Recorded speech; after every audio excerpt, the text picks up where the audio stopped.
Voters are headed to the polls today for the busiest primary day of the election season. 7 states, California, Iowa, Mississippi, Montana, New Jersey, New Mexico, and South Dakota are all holding elections today.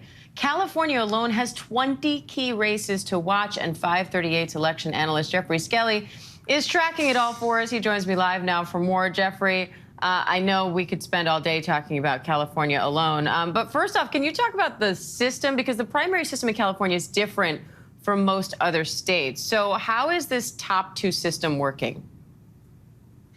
Sure. So most states, the parties hold separate primaries, but in California, all the candidates run on the same ballot together. And then the top 2 vote getters, regardless of party, advance to the general election. So sometimes you can have races where 2 Republicans or 2 Democrats advance. And in some cases, occasionally in competitive seats where you would expect a Republican and a Democrat to advance, one party can sort of accidentally get locked out if there's kind of a crowded field and 2 candidates from the other party end up advancing ahead of a much more crowded group of, say, Democrats or Republicans. Now, obviously, too many races for us to cover them all, but what are some of the top-tier races you're keeping your eye on? Sure. So there are a lot of statewide races. Gavin Newsom, the Democratic governor, looks like he's going to very easily advance the general election and probably win re-election handily. Alex Padilla, who's the appointed U.S. senator there, he's on the ballot for the first time for Senate. He succeeded Kamala Harris when she became vice president. He looks good. And really the race I'm keeping an eye on is the attorney general's race. And there you have appointed Attorney General Rob Bonta, a former state legislator, who is running against a couple Republicans and an independent.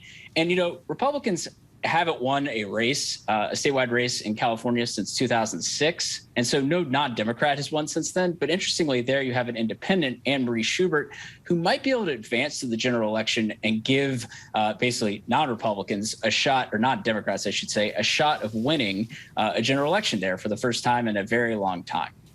Now, the midterms bring with them a battle for control over Congress. There are about 10 seats that could go either way in November. So what are you watching for on that front? Gosh, yeah, there are so many races there. So one I'm keeping an eye on, though, is Republican David Valadao's California 22nd. It's a Central Valley seat. It leans Democratic, but Valadao voted to impeach Trump in 2021. And unlike most Republicans who did that, he hasn't really faced a serious primary challenge. But it's possible that his main Republican opponent, Chris Mathis, might be doing better than we might have expected because there's been a lot of outside spending right here at the end in that race. So there might be some concern about him on the Republican side actually challenging Valadao.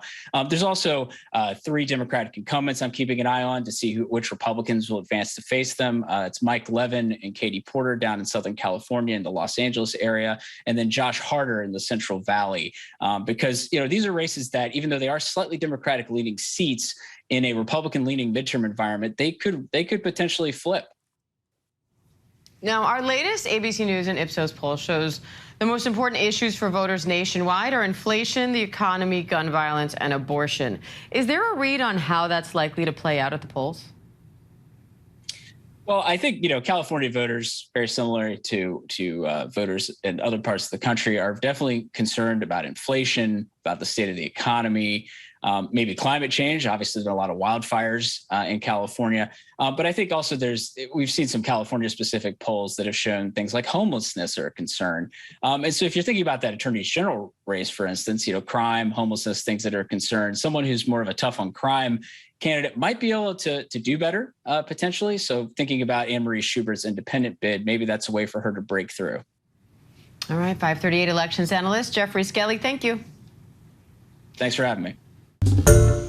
Hi, everyone. George Stephanopoulos here. Thanks for checking out the ABC News YouTube channel. If you'd like to get more videos, show highlights, and watch live event coverage, click on the right over here to subscribe to our channel. And don't forget to download the ABC News app for breaking news alerts. Thanks for watching.